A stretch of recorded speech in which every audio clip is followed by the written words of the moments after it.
இருக்க வேண்டும். மேற்கத்திய அரசாங்கங்களுக்கு சொல்லக்கூடிய முஸ்லிம்களை பார்த்தோ, நோன்பு பிடிக்கக்கூடியவர்களை பார்த்தோ, ஜக்காத் கொடுக்கக்கூடியவர்களை பார்த்தோ, ஹஜ் செய்யக்கூடியவர்களை பார்த்து பயம் கிடையாது.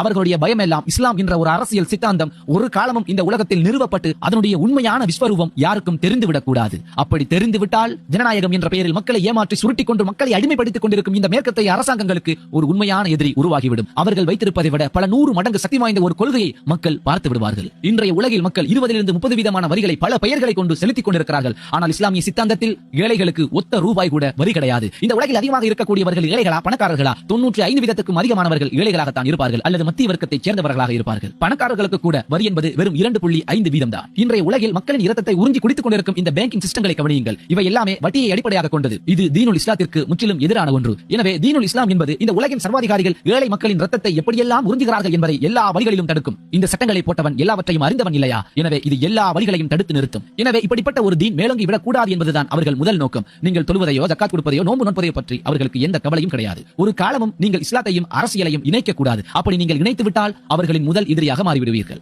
எனவே இப்படிப்பட்ட இஸ்லாத்தின் உண்மையான தோற்றத்தை, மக்களை விடுவிக்கக்கூடிய அதன் தூய தன்மையை, மக்களின் சுமைகளை இறக்கக்கூடிய அதன் சுயரூபத்தை அது ஒருபோதும் காட்டிவிடக் கூடாது என்பதற்காகத்தான் இவர்கள் எங்கேயோ ஒரு பகுதியில், எங்கேயோ ஒரு மூலையில் எவனோ ஒருவன் மூளைச்சலவை செய்யப்பட்டவன் ஒரு பஸ்ஸுக்கு பம்பைப்பான், ஒரு சர்ச்சுக்கு பம்பைப்பான், மக்களிடையே தீவிரவாதத்தை அதிகப்படுத்துவான், இஸ்லாத்துடைய அடிப்படைக்கு எதிராக அநியாயமாக மக்களை கொள்ளுவான். இப்படிப்பட்ட ஒரு தீவிரவாதியை எடுத்து வந்து இவன் தான் இஸ்லாத்தில் உண்மையான ஒரு முஸ்லிம், இதுதான் இஸ்லாத்துடைய அடிப்படை, உண்மையில் இதுதான் இஸ்லாமே என்று அனைவரிடமும் பிரச்சாரம் செய்வார்கள். அவர்கள் பயப்படுவதெல்லாம் முஸ்லிம்களை பார்த்து அல்ல, இஸ்லாம் என்ற ஒரு மாபெரிய ஐடியாலஜியை பார்த்து. அதுதான் தீனுல் இஸ்லாம், இஸ்லாமிய வாழ்வியல் வழிமுறை.